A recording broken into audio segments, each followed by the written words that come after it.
Hello friends, ओम श्री गणेशाय नमः। जय श्री कृष्ण। आप सभी का स्वागत है आपके अपने यूट्यूब चैनल पर। फ्रेंड्स, आज हम आपको इस वीडियो में बताने जा रहे हैं चैत्र शुक्ल पक्ष की कामदा एकादशी का शुभ मुहूर्त, पूजा विधि, व्रत कथा और कामदा एकादशी के नियम के बारे में। फ्रेंड्स, वीडियो शुरू करने से पहले आपसे रिक्वेस्ट है, अगर आप हमारे चैनल पर नए हैं और आपने अभी तक चैनल को सब्सक्राइब नहीं किया है तो प्लीज़ सब्सक्राइब कीजिएगा चैनल को, साथ ही प्रेस कीजिएगा बेल आइकन को, जिससे नए वीडियो से रिलेटेड नोटिफिकेशन आपको तुरंत प्राप्त हो सके। और वीडियो पसंद आने पर वीडियो को लाइक और शेयर जरूर कीजिएगा ताकि सभी भक्तों को इस वीडियो का लाभ प्राप्त हो सके। और कमेंट बॉक्स में जय श्री कृष्ण जरूर लिखिएगा। हिंदू संवत्सर की पहली एकादशी और चैत्र मास की शुक्ल पक्ष की एकादशी तिथि को कामदा एकादशी के नाम से जाना जाता है। इसे फलादा एकादशी भी कहते हैं। मान्यता है कि कामदा एकादशी ब्रह्म हत्या आदि पापों तथा पिशाचत्व आदि दोषों से मुक्ति दिलाती है। इसके पढ़ने और सुनने से वाजपेयी यज्ञ का फल मिलता है। इस व्रत को करने से प्रेत योनि से मुक्ति मिलती है। इस एकादशी का उल्लेख विष्णु पुराण में भी किया गया है। इस व्रत को करने से जीवन की सभी समस्याओं का समाधान हो जाता है। कामदा एकादशी को भगवान विष्णु की पूजा की जाती है। साल 2023 में चैत्र मास की शुक्ल पक्ष की एकादशी 1 व 2 अप्रैल शनिवार रविवार के दिन है। 1 अप्रैल 2023 शनिवार के दिन कामदा एकादशी स्मार्त व्रत किया जाएगा, जिसे गृहस्थ लोग करते हैं। और 2 अप्रैल 2023 रविवार के दिन कामदा एकादशी वैष्णव व्रत किया जाएगा। इस बार कामदा एकादशी पर शुभ संयोग बन रहा है। इस बार कामदा एकादशी के दिन रवि योग बन रहा है, जो कि एक बेहद शुभ संयोग है। इस योग में किए गए किसी भी कार्य में सफलता प्राप्त होती है। हिंदू धर्म में एकादशी तिथि का विशेष महत्व होता है। हर माह में 2 बार एकादशी तिथि पड़ती है। धार्मिक मान्यताओं के अनुसार एकादशी तिथि भगवान विष्णु को प्रिय होती है। इस दिन भगवान विष्णु की पूजा करने से सभी मनोकामनाएं पूरी होती है और इस दिन व्रत रखने का बहुत अधिक महत्व बताया गया है। फ्रेंड्स, अब आइए जानते हैं चैत्र मास की कामदा एकादशी के शुभ मुहूर्त के बारे में। हिंदू पंचांग के अनुसार साल 2023 में कामदा एकादशी का व्रत 1 व 2 अप्रैल शनिवार रविवार के दिन है। 1 अप्रैल 2023 शनिवार के दिन कामदा एकादशी स्मार्त व्रत किया जाएगा और 2 अप्रैल 2023 रविवार के दिन कामदा एकादशी वैष्णव व्रत किया जाएगा। चैत्र शुक्ल एकादशी तिथि प्रारंभ होगी 31 मार्च 2023 की रात्रि यानी 1 अप्रैल 2023 को सुबह 1:58 पर और चैत्र शुक्ल एकादशी तिथि का समापन होगा 2 अप्रैल 2023 को सुबह 4:19 पर। कामदा एकादशी स्मार्त व्रत के पारण का समय रहेगा 2 अप्रैल 2023 को दोपहर 1:45 से शाम 4:15 तक और कामदा एकादशी वैष्णव व्रत के पारण का समय रहेगा 3 अप्रैल 2023 को सुबह 6:14 से सुबह 6:24 तक और रवि योग रहेगा 1 अप्रैल 2023 को सुबह 6:18 से 2 अप्रैल 2023 को सुबह 4:48 तक।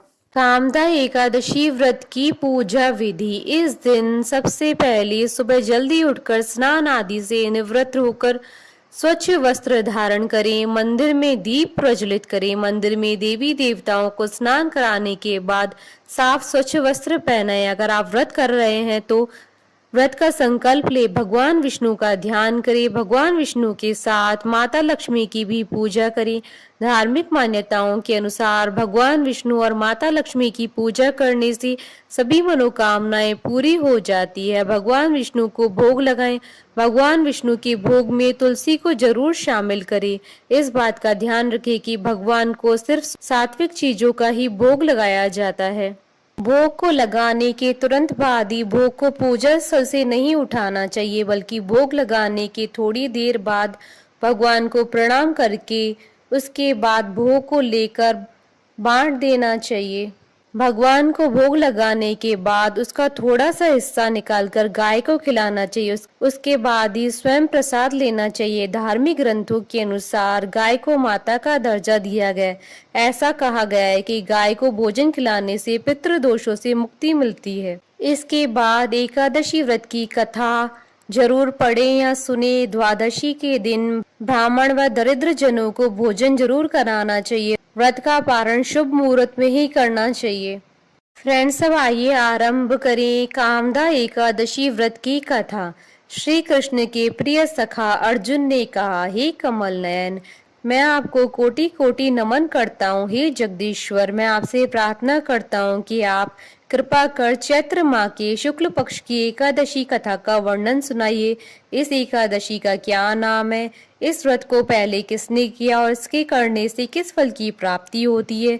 श्री कृष्ण ने कहा, हे अर्जुन, एक बार यही प्रश्न राजा दिलीप ने गुरु वशिष्ठ से किया था। यह वृतांत मैं तुम्हें सुनाता हूँ। राजा दिलीप ने गुरु वशिष्ठ से पूछा, हे गुरुदेव, चैत्र माह के शुक्ल पक्ष की एकादशी का क्या नाम है, उसमें किस देवता का पूजन होता है तथा उसका क्या विधान है, वह आप कृपा पूर्वक बताइए। मुनि वशिष्ठ ने कहा, हे राजन, चैत्र माह के शुक्ल पक्ष की एकादशी का नाम कामदा एकादशी है। यह समस्त पापों को नष्ट करने वाली है। जैसे अग्नि काष्ठ को जलाकर राख कर देती है, वैसे ही कामदा एकादशी के पुण्य के प्रभाव से समस्त पाप नष्ट हो जाते और तेजस्वी पुत्र की प्राप्ति होती है। इसके उपवास से मनुष्य निष्कृष्ट योनि से मुक्त हो जाता है और अनंततः उसे स्वर्ग की प्राप्ति होती है। अब मैं इस एकादशी का महात्म सुनाता हूँ, ध्यान पूर्वक श्रवण करो। प्राचीन समय में भागीपुर नामक एक नगर था, जिस पर पुंडरीक नाम का एक राजा राज्य करता था। राजा पुंडरीक अनेक ऐश्वर्यों से युक्त था। उसके राज्य में अनेक अप्सराएं, गंधर्व, किन्नर आदि वास करते थे। उसी नगर में ललित और ललिता नाम के गायन विद्या में पारंगत गंधर्व स्त्री पुरुष अति संपन्न घर में निवास करते हुए विहार करते थे। उन दोनों में इतना प्रेम था कि वे अलग हो जाने की कल्पना मात्र से ही व्यतीत हो उठते थे। एक बार राजा पुंडरीक गंधर्वों सहित सभा में विराजमान थे। वहां गंधर्वों के साथ ललित भी गायन कर रहा था। उस समय उसकी प्रियतमा ललिता वहां उपस्थित नहीं थी। गायन करते करते अचानक उसे उसका ख्याल आ गया, जिसके कारण वह अशुद्ध गायन करने लगा। नागराज करकोटक ने राजा पुंडरीक से उसकी शिकायत की। इस पर राजा को भयंकर क्रोध आया। उन्होंने क्रोधवश ललित को श्राप दे दिया, अरे नीच, तू मेरे सम्मुख गायन करते हुए भी अपनी स्त्री का स्मरण कर रहा है। इससे तू नरभक्षी दैत्य बनकर अपने कर्म का फल भोग। ललित गंधर्व उसी समय राजा पुंडरीक के श्राप से एक भयंकर दैत्य में बदल गया। उसका मुख विकराल हो गया, उसके नेत्र सूर्य चंद्र के समान प्रदीप्त होने लगे, मुंह से आग की भयंकर ज्वालाएं निकलने लगी। उसकी नाक पर्वत की कंदरा के समान विशाल हो गई और गर्दन पहाड़ के समान दिखाई देने लगी। उसकी भुजाएं 2-2 योजन लंबी हो गई। इस प्रकार उसका शरीर 8 योजन का हो गया। इस तरह वह राक्षस बन जाने पर भी अनेक दुख भोगने लगा। अपने प्रियतम ललित का ऐसा हाल होने पर ललिता अथाह दुख से व्यतीत हो उठी। वह अपने पति के उद्धार के लिए विचार करने लगी कि मैं कहाँ जाऊं और क्या करूं, किस जतन से अपने पति को इस नरक तुल्य कष्ट से मुक्त कराऊं। राक्षस बना ललित घोर वनों में रहते हुए अनेक प्रकार के पाप करने लगा। उसकी स्त्री ललिता भी उसके पीछे पीछे जाती और उसकी हालत देखकर विलाप करने लगती। एक बार वह अपने पति के पीछे पीछे चलते हुए विंध्याचल पर्वत पर पहुंच गई। उस स्थान पर उसने श्रृंगी मुनि का आश्रम देखा। वह शीघ्रता से उस आश्रम में गई और मुनि के सामने पहुंचकर दंडवत प्रणाम कर विनीत भाव से प्रार्थना करने लगी, हे महर्षि, मैं वीरधनवा नामक गंधर्व की पुत्री ललिता हूँ। मेरा पति राजा पुंडरीक के श्राप से एक भयंकर दैत्य बन गया है। उससे मुझे अपार दुख हो रहा है। अपने पति के कष्ट के कारण मैं बहुत दुखी हूँ। हे मुनि श्रेष्ठ, कृपा करके आप उसे राक्षस योनि से मुक्ति का कोई उपाय बताइए। समस्त वृतांत सुनकर मुनि श्रृंगी ने कहा, हे पुत्री, चैत्र माह के शुक्ल पक्ष की एकादशी का नाम कामदा एकादशी है। उसके व्रत करने से प्राणी के सभी मनोरथ शीघ्र ही पूर्ण हो जाते हैं। यदि तू उसके व्रत के पुण्य को अपने पति को देगी तो वह सहज ही राक्षस योनि से मुक्त हो जाएगा और राजा का श्राप शांत हो जाएगा। ऋषि के कहे अनुसार ललिता ने श्रद्धा पूर्वक व्रत किया और द्वादशी के दिन ब्राह्मणों के समक्ष अपने व्रत का फल अपने पति को दे दिया और ईश्वर से प्रार्थना करने लगी, हे प्रभु, मैंने जो भी उपवास किया है उसका फल मेरे पति देव को मिले, जिससे उसकी राक्षस योनि से शीघ्र मुक्ति हो। एकादशी का फल देते ही उसका पति राक्षस योनि से मुक्त हो गया और अपने दिव्य स्वरूप को प्राप्त हुआ। वह अनेक सुंदर वस्त्रों तथा आभूषणों से अलंकृत पहले की भांति ललिता के साथ विहार करने लगा।